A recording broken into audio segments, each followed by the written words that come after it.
Quand ça ne va pas, que vous êtes préoccupé, que quelqu'un vient, reste à vos côtés, vous regarde et peut-être vous demande s'il peut faire quelque chose pour vous, si vous avez besoin d'être écouté, comment allez-vous réagir? À l'inverse, si vous êtes préoccupé et que quelqu'un arrive vers vous et vous gueule dessus, « Hey, je t'avais dit de sortir les poubelles » par exemple, comment allez-vous réagir? En tant qu'adulte, peut-être que vous parviendrez à garder votre calme et à vous dire « Ok, je vois que je ne suis pas le seul à être préoccupé, il y a visiblement des émotions fortes chez l'autre. » Plus vraisemblablement, vous allez réagir de manière un petit peu vive et peut-être en répondant sur le même ton. « Eh oh, tu me laisses tranquille, tu vois pas que ça va pas ?»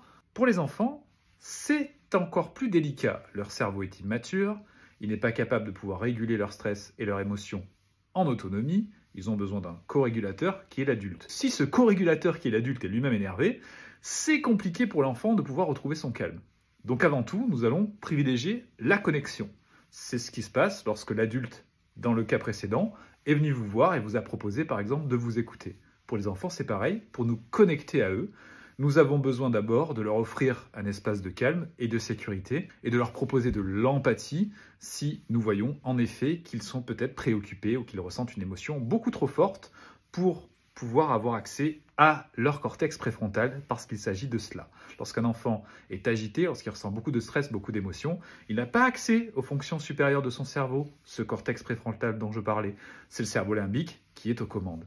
Pour apaiser ce cerveau limbique, ils ont donc besoin de calme, d'écoute, de réconfort. Et ensuite, le cortex préfrontal sera de nouveau ici et nous pourrons nous connecter avec eux de cortex préfrontal à cortex préfrontal pour mieux collaborer. Donc la prochaine fois que la situation se produit, essayez de vous demander comment vous réagiriez si vous étiez préoccupé, si vous ressentiez des émotions. Est-ce que vous préférez être attaqué ou alors est-ce que vous préférez être accompagné avec empathie, avec douceur, avec bienveillance? À bientôt!